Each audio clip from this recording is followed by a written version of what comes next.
Daí você já usa toda aquela técnica que eu ensino no treinamento, de esvaecimento de areola, para ela ficar bem com o aspecto natural. Você pigmenta a cicatriz e faz aquele degradê de cores até chegar na cor da pele da paciente, que é a técnica que a gente usa para as areolas ficarem menos aparentes, para as areolas ficarem menos marcadas, porque a gente só identifica a cicatriz porque ela é circular e linear.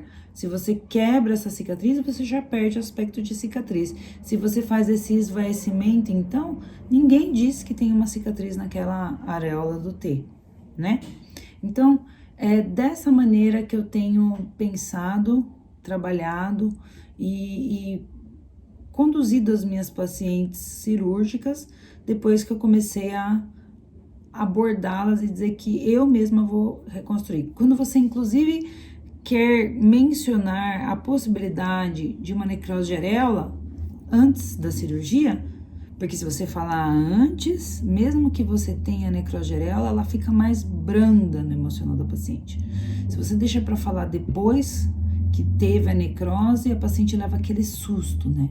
Eu, dentro do meu protocolo de cirurgia, falo para todas as pacientes, todas. Vai mexer na mama, tem uma chance de ter necrose de areola.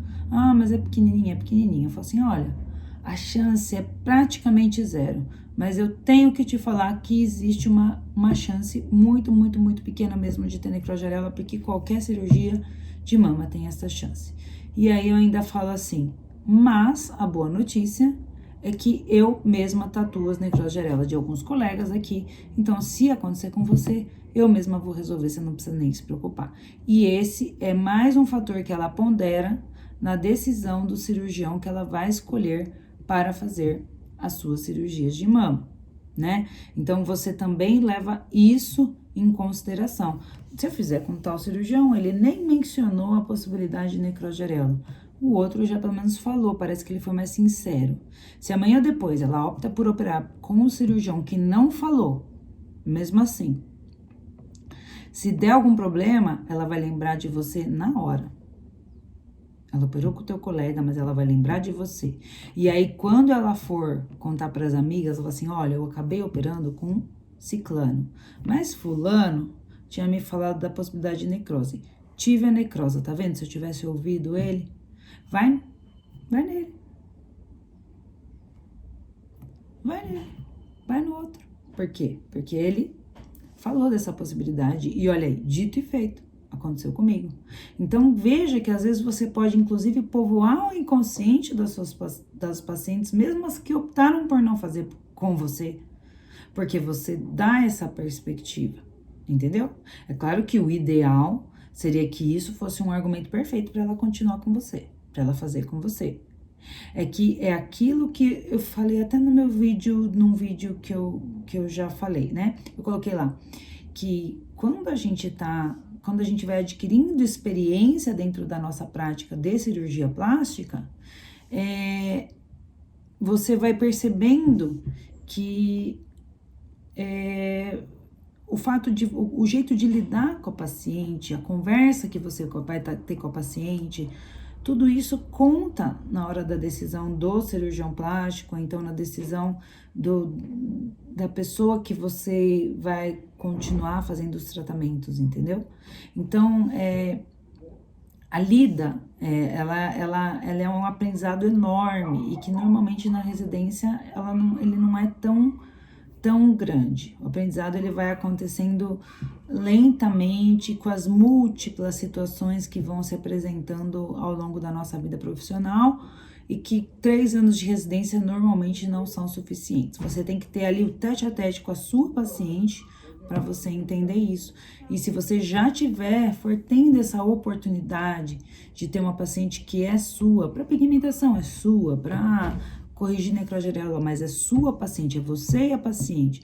E você passa ali um tempo pigmentando ela. Então, você vai ouvindo e conversando e lidando, e isso vai ficando cada vez mais simples. Inclusive, para você depois aplicar isso e tudo que a paciente te passou e os seus conhecimentos, você aplicar na hora do convencimento inicial da cirurgia.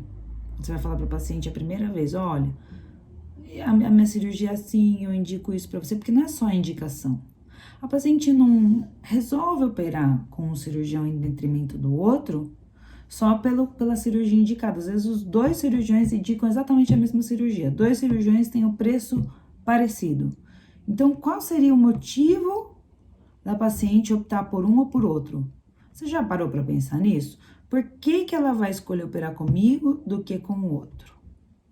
Por conta do papo, da conversa, do jeito, da segurança, da estrutura clínica, das possibilidades, das habilidades. Qual será que é o cirurgião mais habilidoso? Você olha o resultado, o resultado desse, o resultado daquele. Mas esse daqui tem um refinamento a mais. Esse daqui tem um quê de artista a mais. Veja, ele é desenhista, ele faz algumas coisas diferentes, ele tem uma habilidade fina, não é só a habilidade mais grosseira. Ele tem umas habilidades diferentes. Eu acho que tudo isso a gente tem que ponderar quando vai tomar essas decisões. E quanto mais habilidades, quanto maior o arsenal, quanto maior a possibilidade de lidar com qualquer tipo de complicação, maior a chance daquele cirurgião ter aquelas pacientes quererem operar com ele, né? Bom, acho que era isso que eu tinha para falar para vocês e a gente se vê no próximo vídeo.